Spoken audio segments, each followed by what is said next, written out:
오늘은 발해의 왕족 출신이자 고려의 무신 대도수에 대해 알아보려고 합니다. 대도수는 가계와 출신지를 자세히 알 수 없는 인물입니다. 어느 기록에 의하면 대도수는 발해의 마지막 임금이었던 제15대 대인선의 왕자 대광현의 아들이거나 손자라고 하며, 다른 기록에서는 대광현의 형제 대화균의 아들인 대복모의 아들이라고도 전해지고 있습니다. 또한 대도수의 초기 행적도 알려져 있지 않고 있습니다. 그의 기록은 993년 성종대에 일어난 제1차 고려거란 전쟁이 첫 기록입니다. 993년 거란의 소손령이 대군을 이끌고 고려를 침공하자 성종은 북계로 군대를 보내 거란을 막으라고 지시했습니다. 소손령은 봉산군에서 윤서한이 이끄는 고려군을 무너뜨리고 윤서한을 포로로 잡고 봉산을 점령한 뒤 고려조정에 항복하라는 글을 보냅니다. 한편 고려조정에서는 봉산군 전투에서 패배 후 항복하자라는 항복론과 항복만으로는 부족하다, 땅까지 떼어줘야 한다라는 할지론으로 의견이 나뉘게 되는데, 성종도 할지론 쪽 주장으로 기울기 시작했습니다.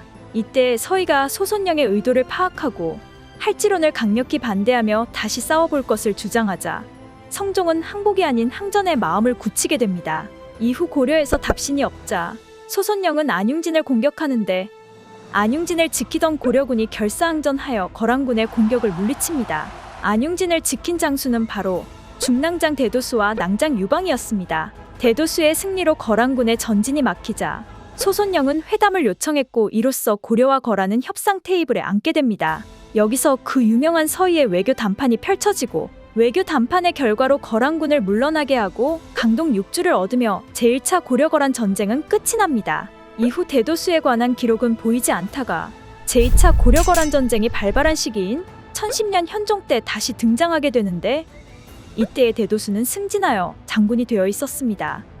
통주에서 고려군을 무너뜨리고 남하한 거란군은 곽주, 박섬이 도주하여 버리고 간 영주를 거쳐 숙주성을 함락시키고 서경에 사신을 보내 항복을 권유하자 서경 부유수 원종석이 항복을 결정하는데, 이때 동북면에 지체문이 도착하고 지체문은 원종석에게 거란 사신을 억류할 것을 요구했지만 원종석이 이를 거절합니다. 그러자 지체문은 거란의 사신을 추격해 죽이고 항복 문서를 불태우는데, 뒤이어 탁사정의 동북면 주력군이 서경에 도착하게 됩니다.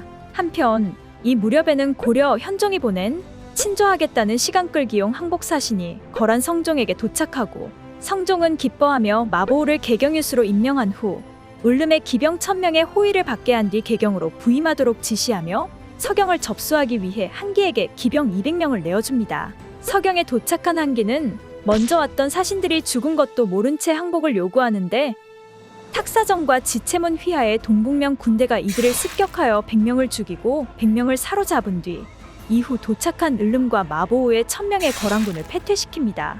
이에 화가 난 거란의 성종은 다시 거란군을 보냈고, 탁사정이 승려법원과 군사 9000명을 이끌고 거란군 3000명을 죽이지만 이 전투에서 승려법원이 전사합니다.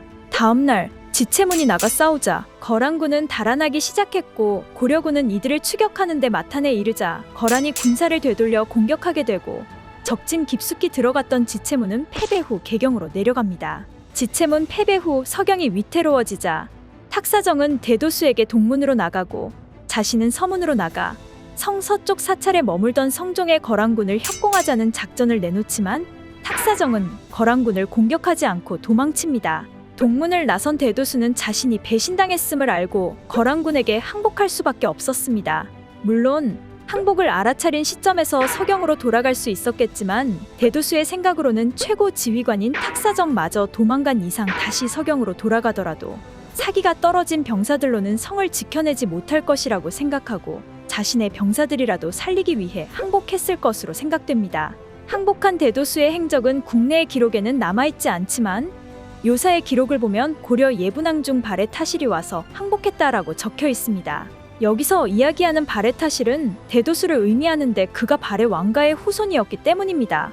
이후 바레인들을 영주와 귀주에 정착시켰다 라고 기술되어 있고, 그 이후의 기록은 없습니다. 기록이 많이 없어 아쉬운 인물이지만, 제1차 고려거란 전쟁 당시 봉산군 전투에서 패배한 고려는 어떻게 싸울 것이냐가 아니라 어떻게 항복할 것인가를 두고 논의할 정도로 위축되어 있었습니다. 이때 들려온 대도수와 유방의 안용진 전투 승리 소식은 고려의 조정을 각성시키게 되고 그 결과 강동 6주를 얻을 수 있었던 서희의 외교談判이 진행될 수 있었습니다.